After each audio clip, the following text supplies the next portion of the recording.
All right, imagine on January 1 of this year thinking where the markets would be on August 1st. And you would think, well, all right, where are we now? We're essentially unchanged. And you would think, well, a lot must really not have happened in the interim. Of course, we know a lot did happen. In fact, this week alone, we had a better than 300-point hit on concerns about Argentina, which we're going to be getting into, and other stuff.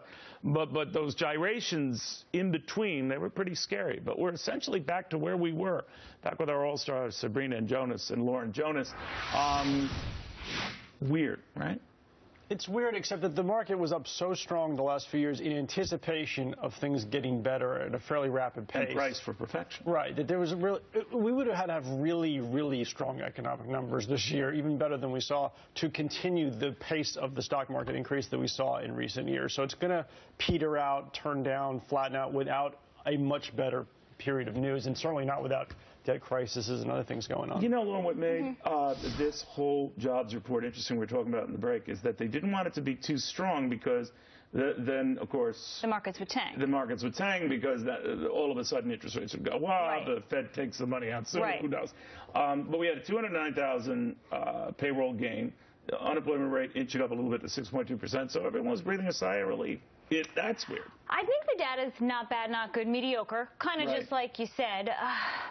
The encouraging part would be the rise in the unemployment rate. About 300,000 people entered the workforce. They got more confident they could find a job. But when you look at the quality of the jobs being created, that's what causes it. I know you're not saying you like the unemployment rate to go up, but that's what happens. It went up for a positive reason. Exactly. But the quality of the jobs being created is concerning. They're not all full-time. They're not all high earning. If you look at average hourly earnings, they went up a penny. I mean, really, what are you going to do with a penny? So, but, you know, the market's like that aspect because, well, inflation maybe isn't such a worry, and we don't have to worry about the world ending. Inflation's not a worry here in the U.S. right now. I know you can argue that. Sabrina, what do you think of that? It's not a worry, and then we can all breathe a sigh of relief. The numbers show it's not a worry. I'm not sure that I agree. I mean, look, first, I like to be an optimist, Neil. You know that. I was actually happy to see that for the first time since 1997, we have created at least 200,000 jobs for 6 straight months. That's good news.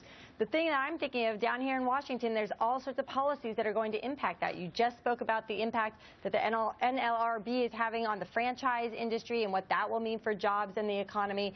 I actually see that interest rates are considered low. Your interest is at 2.1%, but as you reported on this network, just this week, it's actually impacting people in terms of their groceries, in terms of their gas.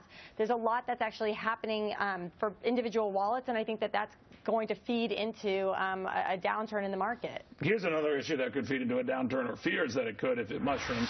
Argentina, as you know, the country technically in default on making some payments, but according to Moody's, it is not alone. 11 other countries also on the brink of bankruptcy and also facing the possibility that debt's exceeding whatever money they're taking in. Lauren, does that concern you? Another kind of contagion? Yes, it does, because there's a bunch of countries across the entire world, and there's issues from inflation, huge, 40–50% in countries like Venezuela and Argentina. There's political issues, there's corruption. These are countries that are having financial problems because of a host of different issues. And I looked at the list.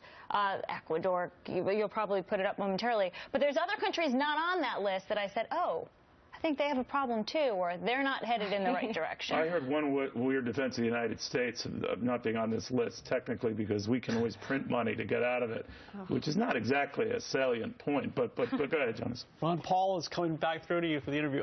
You know, that's a list of countries like they could default, so it hasn't really scared anybody. When you start to get into countries that aren't supposed to be defaulting, European countries, even Italy, that's when you have more of a crisis. Well, you have to pick on my country. But I will say that this used to cause problems. When we had debt spirals, with you remember the Asian financial crisis, 97, the Russian debt default, which they look like they could be next. Their ratings terrible. With Argentina, go back to the late 70s and early 80s and the Latin. And I think we're really ignoring, not just because, oh, it's just Argentina, is because we're more focused on the Twitter earnings at this point, and it's a little bit like the late 90s where we just don't care about these emerging markets as much. They're not leading the market like they did in the run-up into 2007. Now it's led by technology here again, the NASDAQ. So I think that's wrong to not focus on these emerging markets, but the U.S. focus is where it is. These earnings still seem good. Job numbers good. I don't think it's really hit investors that hard yet. You know, Sabrina, the argument we're not worrying about Argentina is that we're not nearly as exposed to Argentina as we were in the late 70s when they were going belly up, as well as much of Latin America. And it's the same reason why we blow off these Russian concerns for us, because we're not nearly as exposed, let's say, as Europe is. But I still like to think we're an interlocked and interlinked world.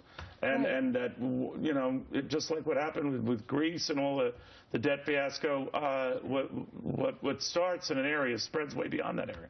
Yeah, and I actually find Argentina concerning because I think we think of Argentina as a wealthy nation, right? And so when you think about what's going on there, and then you look at what's going on in our country, we think, wow, we spent $3.5 trillion last year. We have a national debt of almost $17 trillion. Are we taking away any kind of lessons here? You know, our debt has jumped 18 times since what it was under Clinton, 3 times since what it was under George W. Bush. You know, are we stepping back and saying, hey, that could be us one day if we don't start making some real hard choices. You haven't heard we can keep printing money, don't we? Right. Apparently I missed that. It's ridiculous. Yeah. All right. Thank you guys very, very much. In the meantime, what is the deal with this woman getting elected to Congress?